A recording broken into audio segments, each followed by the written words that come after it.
Assalamualaikum guys, dan kembali di dalam channel Xavier Tisatsu. Jangan lupa like, komen dan juga subscribe seperti biasa. Sebelum aku memulakan pembahasan ini, aku nak berterima kasih kepada korang para subscriber aku di Xavier Tisatsu ini, disebabkan korang support aku punya konten sampai 500 lebih subscriber dan hampir 600. Adakah dapat capai ni pada tahun ini? Ya, aku capai pada tahun ini dapat 1k ya, tapi entahlah kalau dapat capai ke tak dalam tahun ini. Tetapi aku nak berterima kasih lah kepada korang sangat-sangat disebabkan korang support aku punya channel ini guys.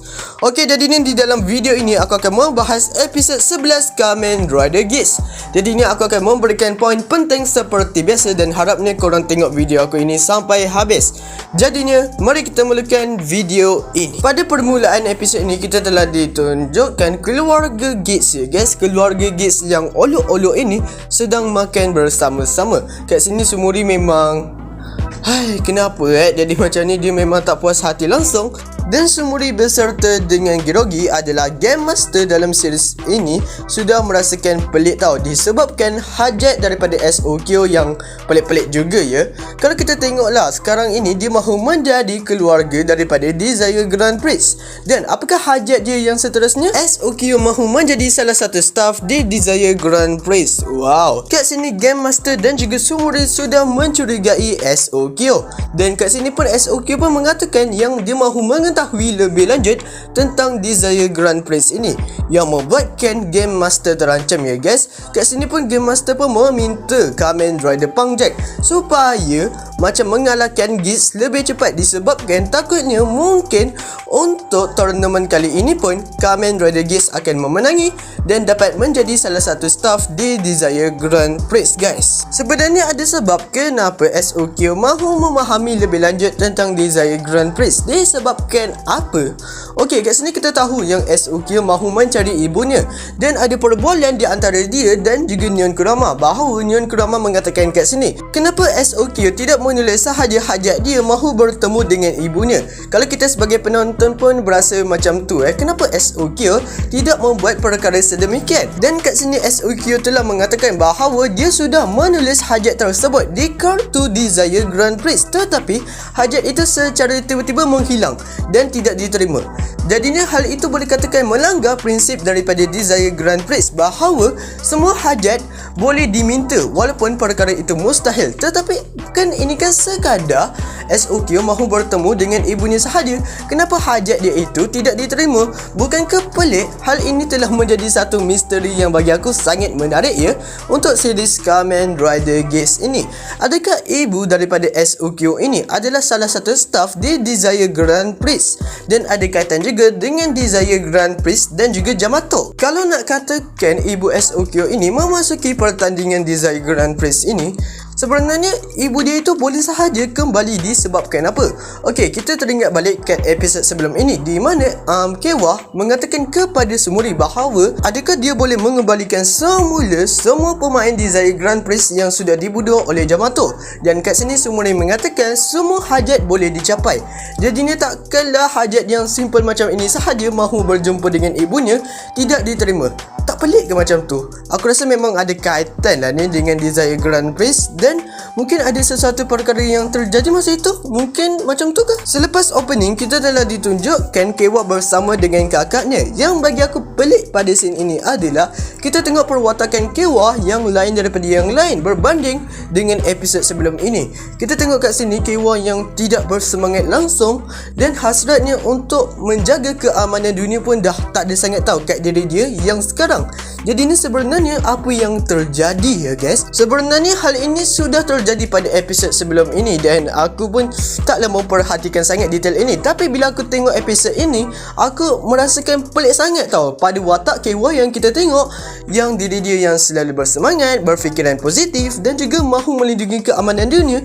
Itu adalah salah satu ciri khas kepada watak Kewah. Tapi sekarang ini watak itu macam dihilangkan macam itu sahaja.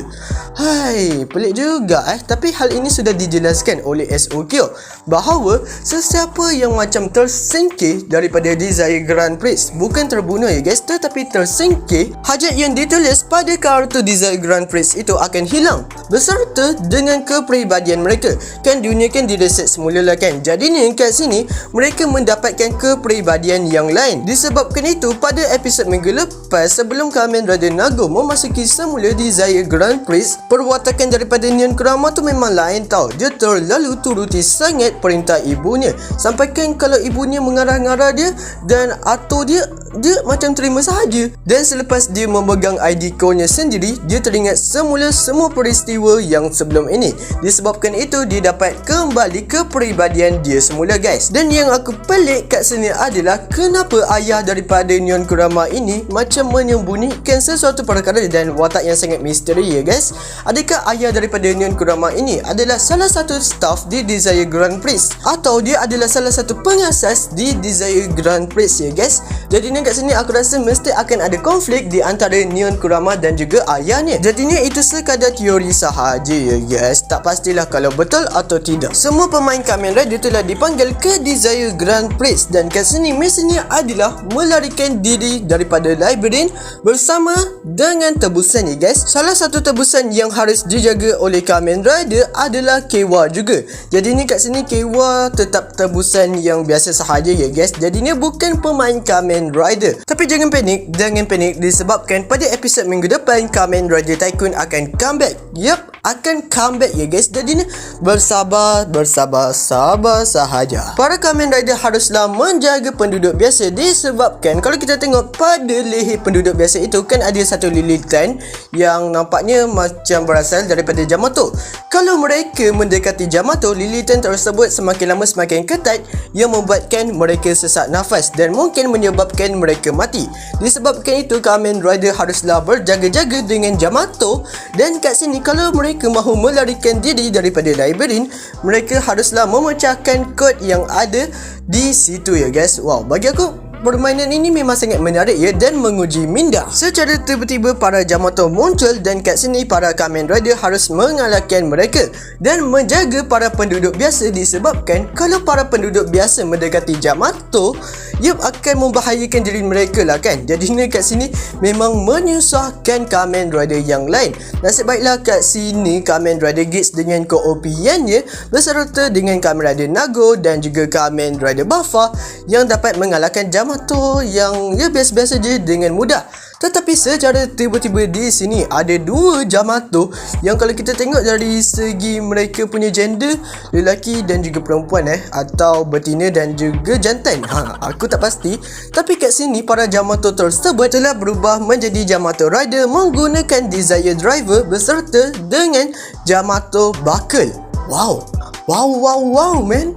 Apabila Yamato menggunakan Desire Driver lah kan, mereka mendapatkan kekuatan yang lebih dahsyat dan para Kamen Rider pun tidak mudah ya guys mahu mengalahkan mereka. Jadi kat sini Kamen Rider Geats dengan menggunakan Big Form sudah mengalahkan para Yamato Rider. Tetapi kat sini secara tiba-tiba para Yamato Rider kembali semula hidup. What? Jadinya adakah mereka ini memang abadi, memang tidak boleh dibunuh, yang boleh katakan lebih menyulitkan keadaan ya guys. Jadi ni kat sini strategi daripada para Kamen Rider adalah menyembunyikan diri mereka daripada berjumpa dengan Yamato. Hai, kesian. Walaupun dengan koopian Kamen Rider Geats, tetapi dia memang berasa susah juga nak mengalahkan Yamato Rider. Dengan keadaan yang boleh katakan sangat huru-hara ini, jadi ni kat sini Game Master berperanan untuk memberikan item yang sangat kuat kepada para Kamen Rider ya guys. Dan kat sini ada satu scene di mana Game Master mengatakan hal ini tidak mengikuti apa yang aku perintahkan, dan dia telah telefon seseorang, dan yang paling mengejutkan sekali, orang yang ditelefonnya itu adalah para penternak Yamato yang telah menjaga Yamato sejak dari bayi lagi. What? Dan orang itu adalah manusia. Ya, manusia. Dia macam menjadikan Yamato itu macam tanaman yang harus dijaganya. Dan kita telah ditumpukan juga pada ID Ko yang sudah retak, iaitu para Kamen Rider yang sudah dikalahkan atau dibunuh oleh Yamato guys. Kita sebagai penonton memang sudah ketahui bahawa Desire Grand Prix ini mesti ada kaitan dengan Yamato. Tapi aku tak tak sangka yang sebenarnya Desire Grand Prix ini sendiri yang telah menjaga Yamato sampai mereka membesar. Desire Grand Prix yang telah membuat kompetisi ini untuk melindungi keamanan dunia, tetapi dia juga yang telah membesarkan Yamato dan boleh katakan kat sini menjadikan Yamato adalah penghancur umat manusia. Jadi wow, tu memang bertentangan sangat Diorang mahu membuat kompetisi ini untuk menyelamatkan dunia, tapi diorang juga yang membuat Yamato itu. Wow, memang gila-gila ya guys. Dan ada satu teori daripada aku bahawa semua Yamato yang masih baik ini adalah manusia. Yup, manusia, tetapi manusia itu adalah pemain daripada Desire Grand Prix yang sudah dibunuh guys. Tak pastilah betul atau tidak, tetapi kalau kita tengok bilangan daripada Yamato yang masih baik itu memang banyak gila guys. Wow, dan kita telah ditumpukan juga pada Aidiko, para Kamen Rider yang sudah dikalahkan. Jadi ni tak pelik ke kenapa diorang mahu menunjukkan Aidiko yang sudah letak itu dan juga para bayi Yamato yang sangat banyak itu? Adakah para pemain itu yang sudah dibunuh oleh Yamato secara tiba-tiba diorang yang menjadi Yamato itu sendiri? Adakah selama ini para Kamen Rider melawan Yamato yang sebenarnya adalah manusia? Wow, bagi aku sangat dark juga ya. Jadinya lawan yang mereka harus hadapi itu sendiri adalah manusia. Yup, manusia. Tak pastilah kalau betul atau tidak ya, tapi ini hanya sekadar teori. Yup, sekadar teori sahaja. Tak pasti betul atau tidak guys. Sekarang ini tujuan para Kamen Rider adalah untuk menyelesaikan kod untuk melarikan diri daripada tempat itu guys. Tapi kat sini yup, ada yang tahu tetapi ada yang tidak tahu ya guys untuk menyelesaikan kod tersebut. Kat sini Kamen Rider Panjek yang telah mendapatkan dahulu Fever Rice Buckle ya guys. Jadinya kat sini Fever Rice Buckle bukan sekadar satu, tetapi ada banyak ya guys. Ada banyak. Aku ingatkan item ini hanya ada satu tau, tetapi ada banyak yang bagi aku macam kurang eksklusif dan juga kurang istimewa. Tetapi tak apalah kalau konsep dia dah jadi macam ni kan. Apabila Panjek sedang menyelesaikan kod di labirin tersebut, kat sini secara tiba-tiba Kamen Rider Buffer muncul dan dia sudah mendengar setiap perbualan di antara Panjek dan juga Sumuri ya guys. Dan dia telah bertanya di sini, kenapa diorang nak sangat Kamen Rider Gates kalah? Habislah ni, adakah identiti Panjek akan terbongkar ya guys sebagai salah satu staff di Desire Grand Prix? Kita nantikan untuk episod yang akan datang ya. Tapi aku rasa kat sini mesti akan ada konflik di antara Panjek dan juga Buffer, yang bagi aku lebih menarik ya, dan membuatkan kat sini Kamen Rider Buffer berada di sisi Kamen Rider Gates dan akan membantunya. Walaupun kat sini kita tengok Buffer memang sangat membenci Kamen Rider Gates ya, tetapi kalau dia sudah tahu hal ini dan dia sudah tahu rahsia daripada Desire Grand Prix, jadinya mesti dia mahu membantu Kamen Rider Gates dan berlawan untuk mengalahkan Desire Grand Prix ini sendiri. Which bagi aku itu mesti akan menjadi sangat gempak gila tu. Sangat malang sekali bahawa para Kamen Rider telah bertemu semula dengan Yamato ya guys. Dan kat sini Kamen Rider Gates dengan Nago cuba mengalahkan mereka dan menyuruh Atok yang beban itu cuba untuk menjaga para penduduk yang biasa itu. Walaupun Atok ini lemah, tetapi dia tetap teguh dan bertekad untuk mengalahkan Yamato itu untuk melindungi penduduk biasa ya guys. Jadi ni kat sini ada sebab tau kenapa dia mahu berlawan dan mengalahkan Yamato. Sebab dia untuk melawan Yamato bukan untuk mendapatkan poin yang tinggi sebenarnya. Dan kat sini sebab dia adalah dia tidak mahu penduduk biasa itu mati dulu. Disebabkan diorang kan masih muda dan ada banyak lagi perjalanan yang harus mereka tempuhi ya guys. Walaupun dia ni karakter sampingan sahaja, tetapi aku sangat suka tau dari segi penulisan untuk watak Atok ini. Dan inilah ciri-ciri Kamen Rider menyelamatkan orang dan sanggup menggadaikan nyawanya sendiri ya guys. Sanggup menggadaikan nyawanya sendiri. Dan aku kesan juga pada Atok ini disebabkan masa berlawan Yamato itu secara tiba-tiba muncul Yamato Rider dan membatai dia dengan teruk gila Aku ingatkan Atok ini dah out terus, dah mati terus, tetapi tidak. Apabila Gates sedang berlawan dengan Yamato, secara tiba-tiba muncullah kotak yang sangat misteri dan kotak itu mengandungi Fever Rice Buckle ya guys. Kamen Rider Gates menggunakan Fever Rice Buckle. Dan apa tanggapan aku tentang form Kamen Rider Gates Fever Boost? Bagi aku okey je dan membuatkan form ini walaupun aku rasa macam simple ya, tapi okey sahajalah dari segi aksinya.